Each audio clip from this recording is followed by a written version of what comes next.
Lantai 4 Jalan Gajah Mada 84 86 Semarang, 94.9 Good News FM, Good News for the Family.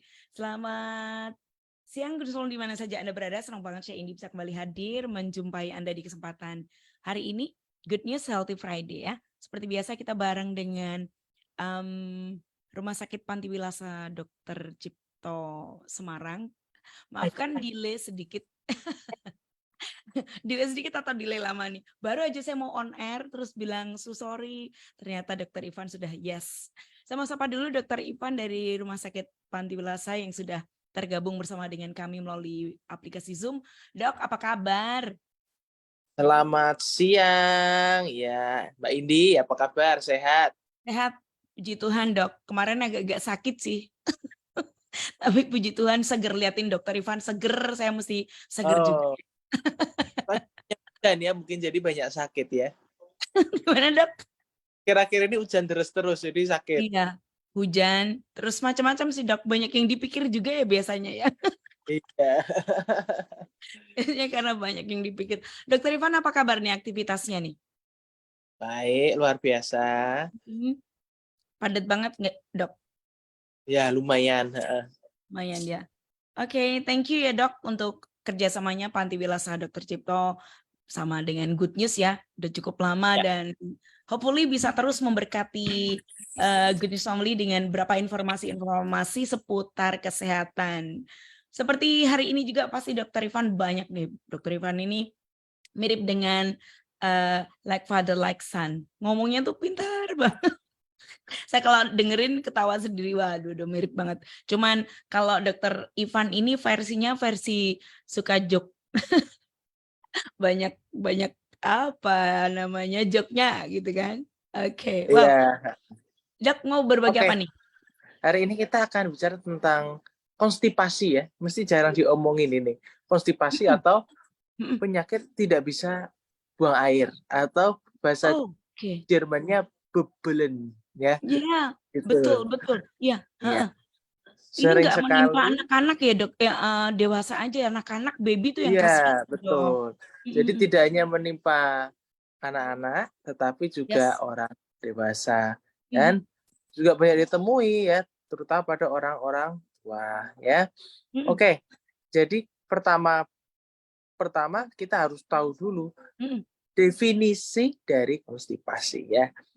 Yaitu adalah kesulitan atau jarangnya orang untuk melakukan buang air besar. Di mana kalau yang disebut normal itu gimana sih? Normalnya itu adalah kurang dari 3 kali per minggu. Yang disebut konstipasi kalau kurang dari 3 kali per minggu ya. Di mana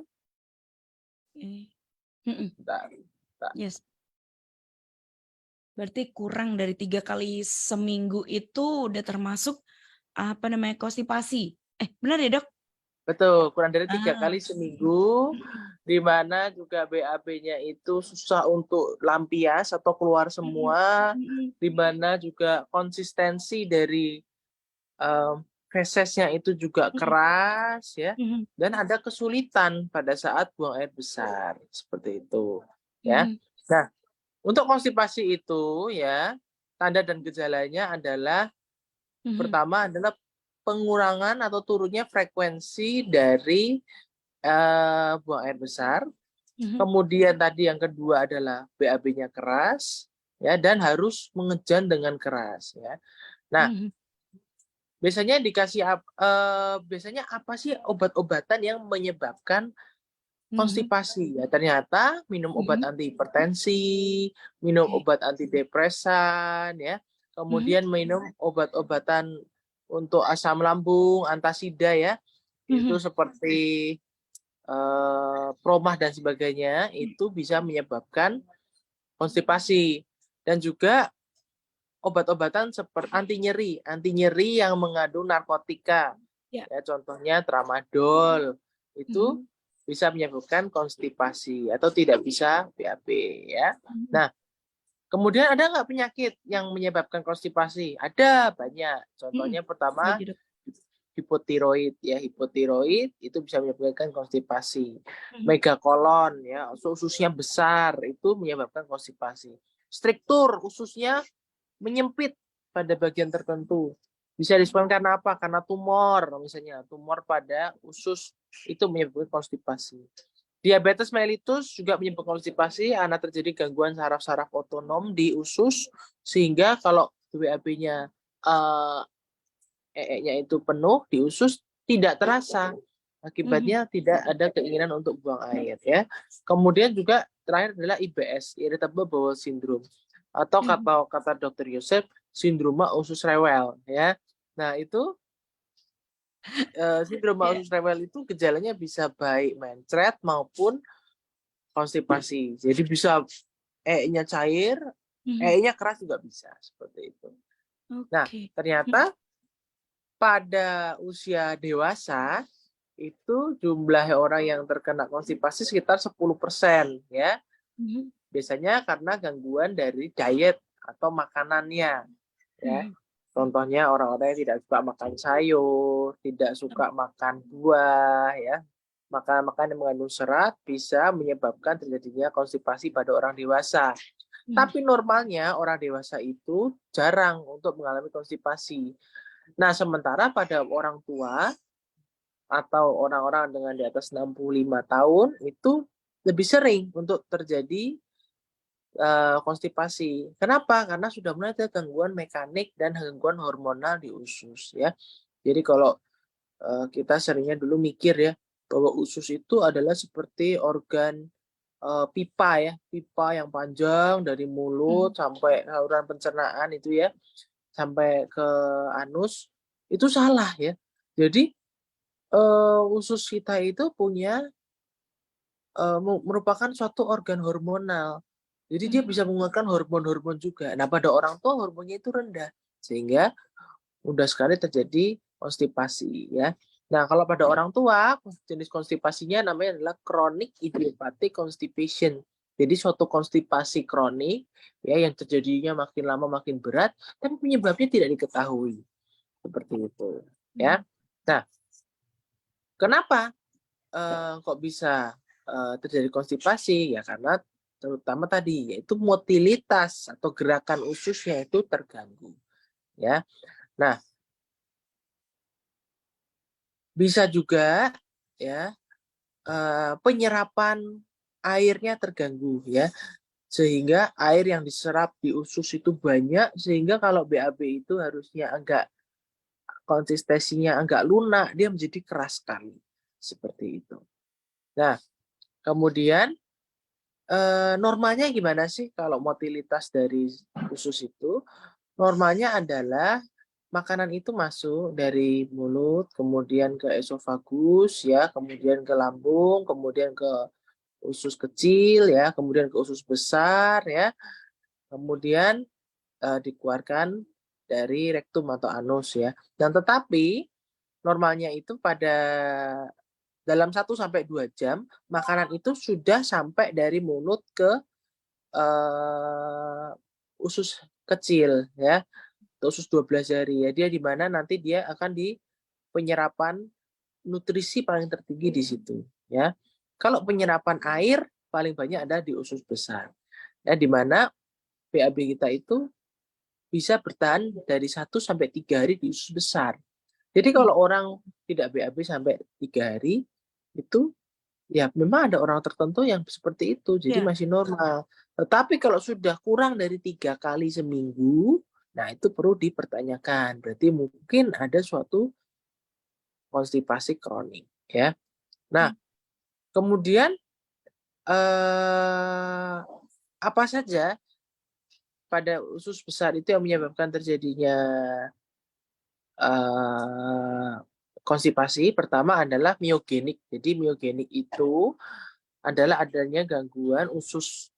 Usus itu kan selnya tuh jaringannya adalah jaringan otot polos. Nah, itu terganggu di jaringan otot polosnya sehingga tidak bisa melakukan gerakan motilitas dengan baik. Atau yang kedua adalah neurogenik, jadi persarafannya. Contohnya ada anak-anak SMA misalnya atau anak-anak kuliah lagi KKN ya, KKN. Nah, kalau KKN kan WC-nya jelek itu ya, nggak mau untuk buang air. Bisa tahan sampai 3 hari nggak buang air. Nah, itu salah satu sebenarnya neurogenik ya. Sebenarnya dia kalau kalau lihat WC pasti yang bagus pasti dia langsung bisa Bisa. BAB ya. Tetapi karena dia tahu ya bahwa WC-nya jelek, dia tahan. Jadi persarafannya itu menahan gitu. Oh. Yang ketiga adalah karena hormonal. Jadi seperti tadi ada banyak hormon-hormon di usus yang menyebabkan terjadinya konstipasi ya. Oke. Kemudian untuk penyebabnya ya, penyebabnya Penyebab. adalah tadi nomor 1 kalau pada orang dewasa adalah Obat ya, Dok? makanan. Makanan juga. Makanannya itu dietnya rendah serat atau minum airnya kurang ya. Sehingga tadi kan definisinya itu harus mengejan dengan keras untuk bisa BAB. Nah, kenapa kok sampai mengejan? Karena minum airnya juga kurang.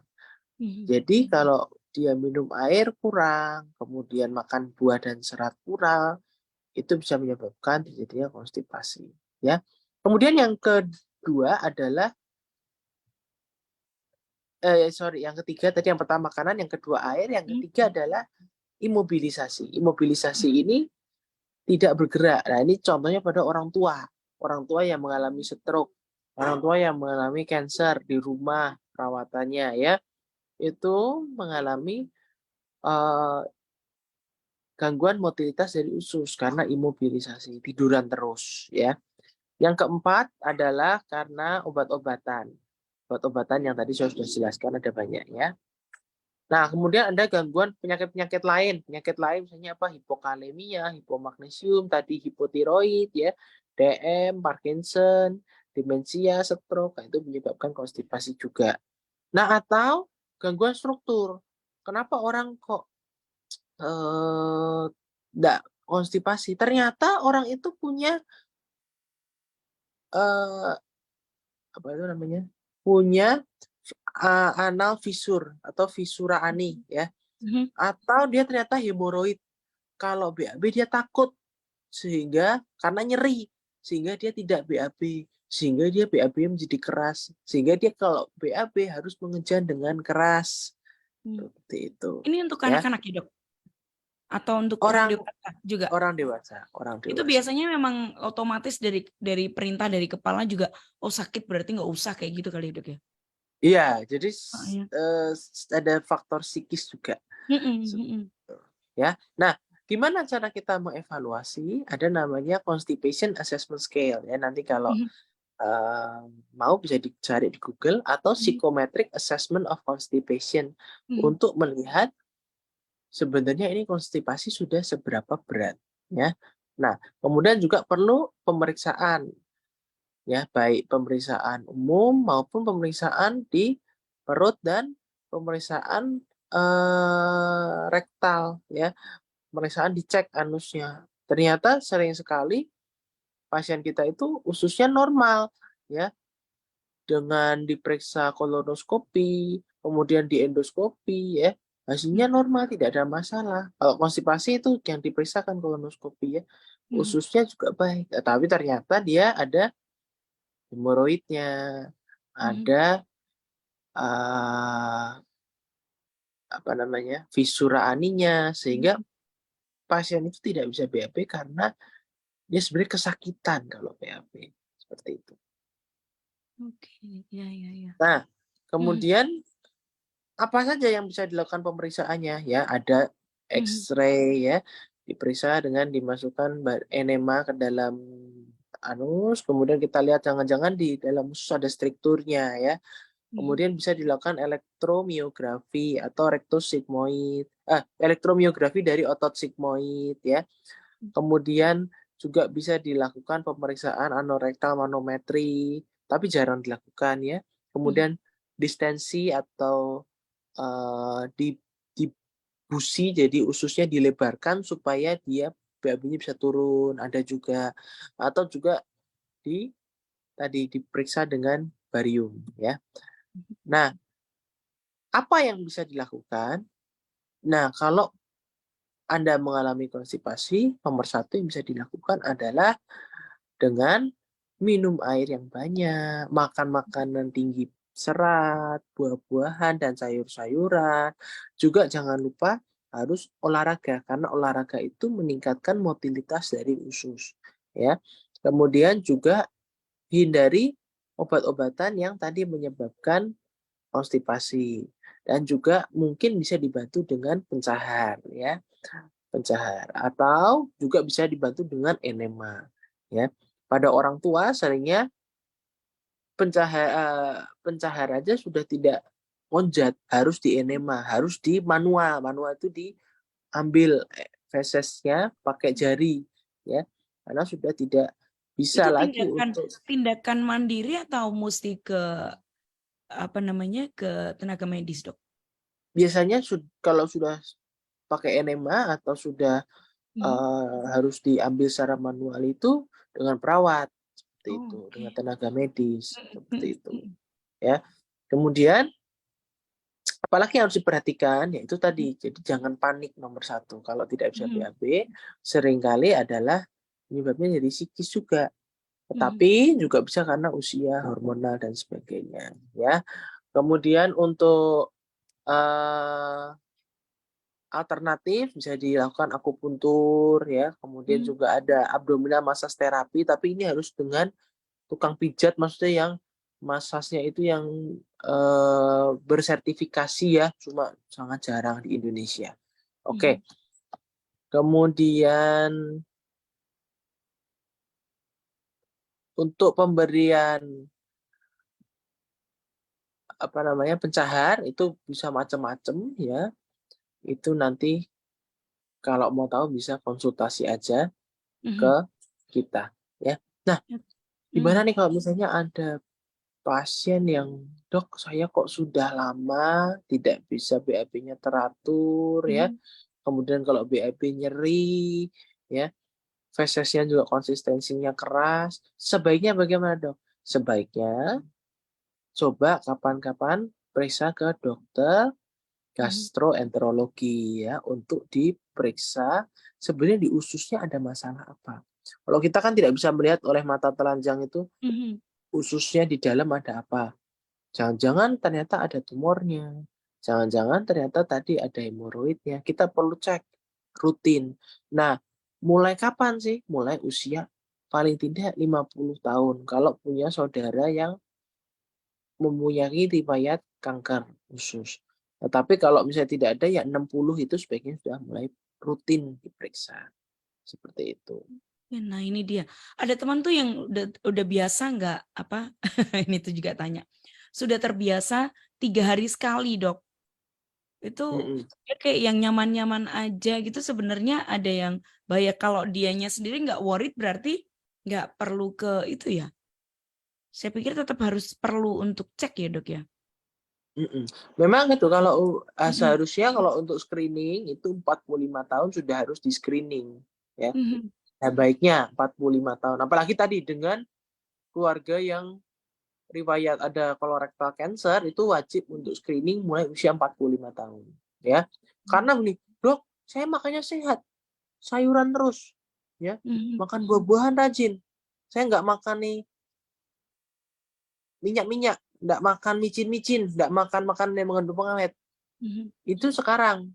Tapi mungkin umur 25, umur 26, umur 27, kita kadang lupa nih di suatu periode mhm, kehidupan kita pasti kita pernah makannya nggak karu-karuan gitu. mhm, Nah, bersyukur makanya kalau orang yang makannya dari muda sudah sehat terus itu, sehingga badan-badannya kita juga organ-organnya lebih aman, lebih sehat dibandingkan kalau yang dari muda makannya sudah berantakan. Nah, untuk mhm, kasus yang sudah terbiasa 3 hari sekali, kalau memang dia tidak mengganggu secara fungsional dalam artian kalau BAB 3 hari sekali tapi masih lembek, nggak keras, mhm, itu ya normal berarti. Tetapi kalau dia sudah BAB, kalau BAB 3 hari sekali tapi keras, tapi berdarah. Nah, itu berarti dia tidak normal. Karena kalau dia 3 hari sekali tapi dia konsistensinya aja masih normal, itu is okay, tidak mengganggu Mhm. gitu.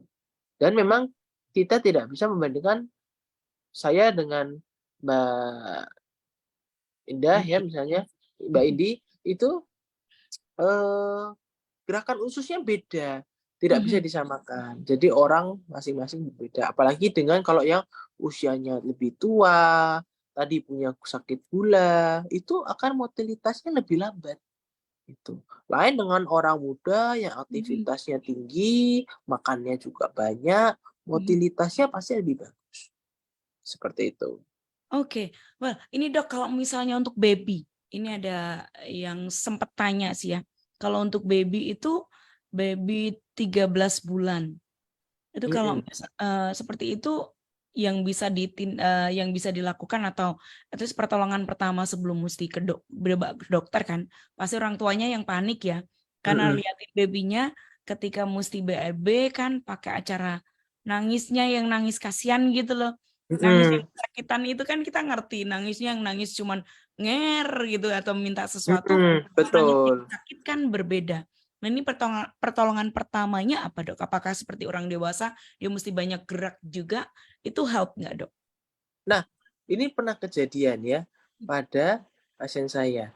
Kalau Mhm. misalnya BAB-nya keras, yang pertama kali bisa dilakukan adalah diberikan eh, pencahar tapi yang lokal, jadi langsung dimasukin lewat anusnya, ya. Nah itu aman karena sifatnya lokal Mhm. dibanding kalau yang diminum Minum. seperti itu, ya. Cuma ya kalau bayi sebenarnya gampang, itu kan tinggal dimasukin ya, dimasukin ke Mhm. anusnya, dipencet, nanti BAB-nya keluar. Tapi kadang memang harus dibantu dengan Mhm. di manual, diambil secara manual Mhm. BAB-nya seperti itu oleh orang tuanya. Nah Mhm. kadang kita ketemu sama orang tua yang baru anak pertama, Mhm. jijik lihat BAB anaknya sendiri gitu.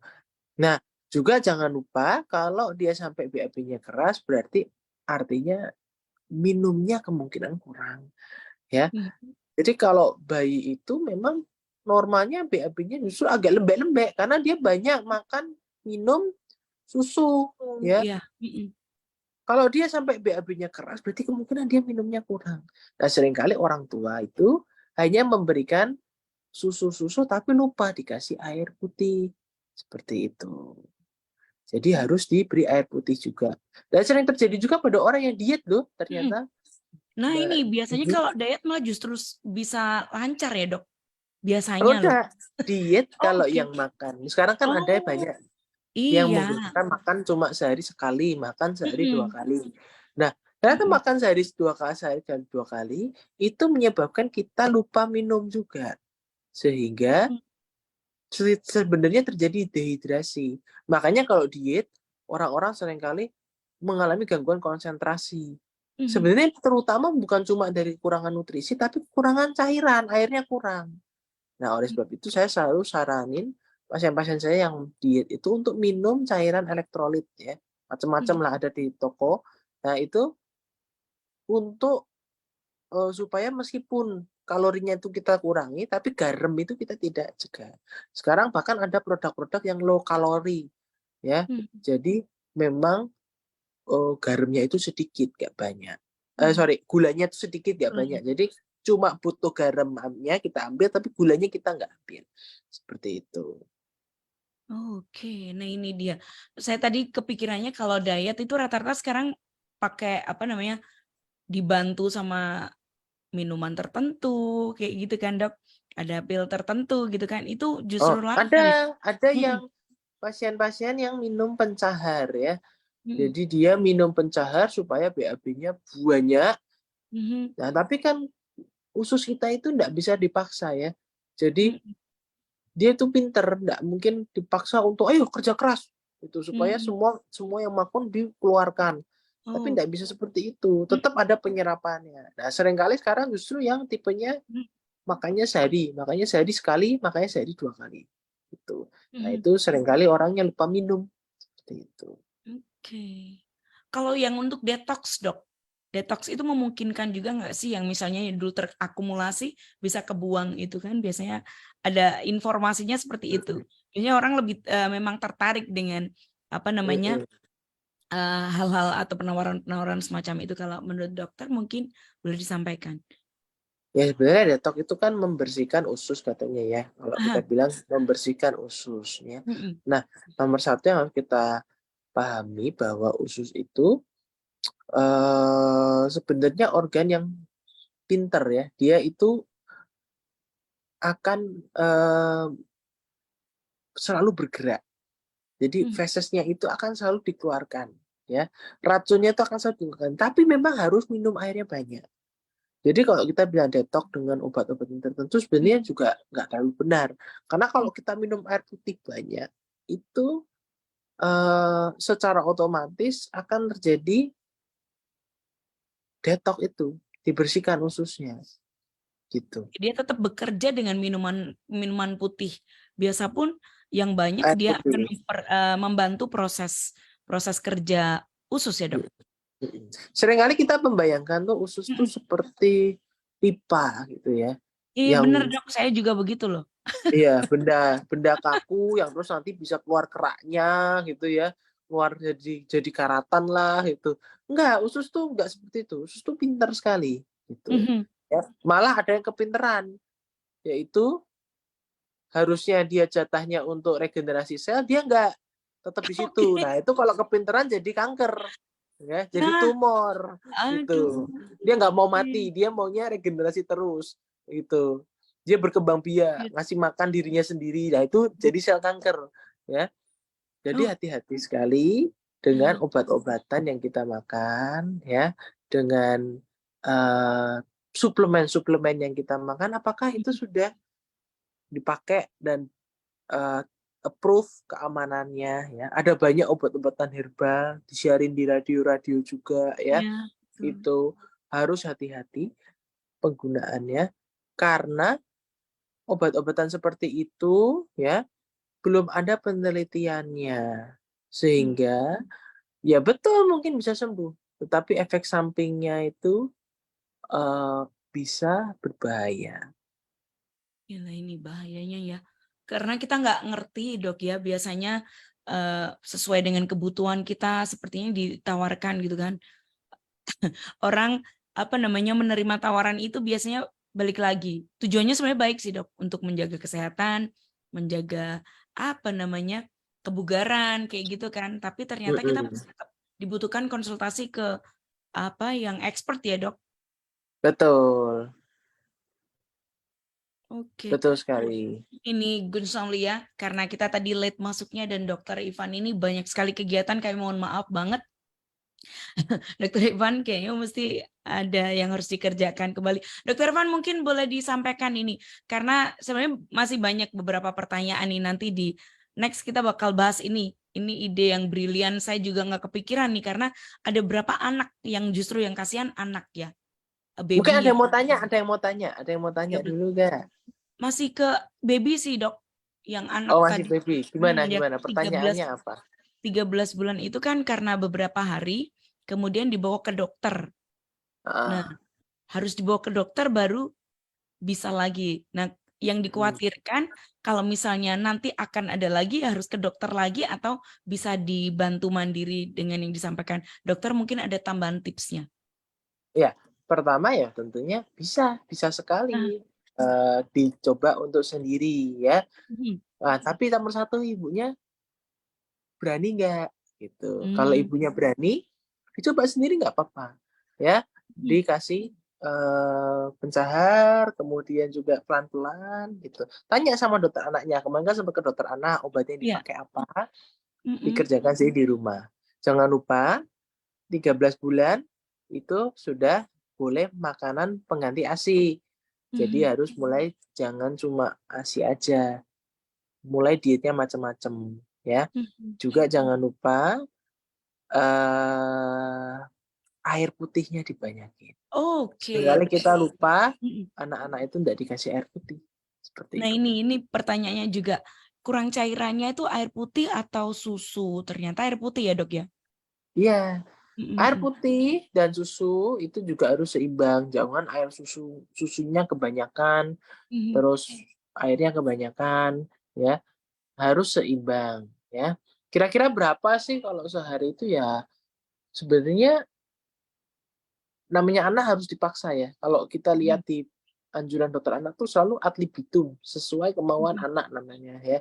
Nah, sepuasnya lah dalam kayak makan sepuasnya, minum sepuasnya ya. Kalau saya lihat tuh sekarang kalau ibu hamil, ibu menyusui teman-teman saya ya, itu mereka kalau pamer itu satu kulkas ada susunya ASI satu kulkas itu ya. Nah, Iya. nah itu yang penting adalah diminumkan ke bayinya, jangan cuma ditaruh di kulkas ya. Itu kalau perlu dibagi ke orang-orang yang memang butuh ya. Tapi jangan lupa diperhatikan juga apakah ibunya yang ngasih susu ini punya penyakit atau tidak, harus hati-hati ya. Karena ada penyakit-penyakit tertentu yang ada yang bisa menularkan lewat ASI. Jadi harus diperhatikan ya. Gitu. Nah, oleh sebab itu Silakan. Ya, jadi nomor satu tadi adalah kalau memang kejadian seperti itu lagi, dicuci aja sendiri, nggak apa-apa. Dikasih obat sendiri nggak apa-apa. Tetapi harus diperhatikan juga dietnya, susunya, air putihnya. Ada nggak mulai makan makanan berserat? Kan udah umur 13 bulan. Boleh nyoba makan makanan berserat dikit-dikit. Ya, jangan dikasih makan pisang Ambon 1 biji itu ya. Pasti ya blenger gitu ya kalau bayi disuruh makan seperti itu. Ya makanya harus biskuit atau segala macam itu makannya ada biskuit-biskuit tertentu yang mengandung serat juga seperti itu. Oke, baik. Ya. Pertanyaan ya dok ya. Selamat siang dok, mau tanya potensi kesulitan BAB itu biasanya pria atau wanita? Treatmentnya berbeda atau sama? Terima kasih. Ternyata lebih banyak pada wanita. Kenapa? Karena wanita organnya lebih banyak di dalam perut. Iya kan? Iya betul. Seperti itu ya. Iya betul. Apalagi kalau wanitanya sedang hamil. Nah, itu pasti jadi susah juga untuk BAB-nya terganggu seperti itu. Terus pertanyaannya apa? Udah itu aja sih. Pertanyaannya itu lebih banyak lagi apa perempuan? Treatmentnya beda nggak atau sama dengan yang disampaikan dokter? Banyak minum air putih segala macam gitu. Sama ya? aja. Iya. Sama aja. Itu. Ya. Okay. Gitu ya. Siap. Dok mungkin kasih saran closing statement supaya bisa. Ya. Dok Ivan ada pasien. Yang nomor satu harus menjaga kesehatan ya, jangan lupa makan makanan sehat, istirahat yang cukup ya, banyakin air putih, makan buah dan sayur, apalagi yang kemarin habis motong kambing, motong sapi ya, jangan lupa ya. Iya tadi lagi dibahas nih sate, semua daging-daging, kedagingan itu. Kok kedagingan? Kedagingan kambing dan sapi ya. Nah itu hati-hati. Jadi harus banyakin juga sayurnya ya, banyakin lalapan dan sebagainya. Ya kalau bisa sayurnya yang mateng ya, buah-buahan juga dibanyakin. Seperti itu. Oke, baik. Itu aja Gun Somli yang bisa kami hadirkan dalam perbincangan singkat. Dokter yakin cuman itu pesannya? Iya, ini sudah ditelepon nih. Dengar itu sudah 2 kali telepon. Baik dok, terima kasih banyak yang Dokter Ivan ya buat waktunya. Berharap next kita bisa bertemu kembali. Soalnya kami berharap apa yang kami hadirkan dalam perbincangan singkat ini belum jadi sesuatu yang bermanfaat untuk Anda. Saya Indi dan Dokter Ivan. Saya Dokter Ivan. Ya, untuk Good News FM bisa Good News for You at 94.9 Good News FM. Good News for the family. God bless. Thank you dok. Yuk, makasih ya.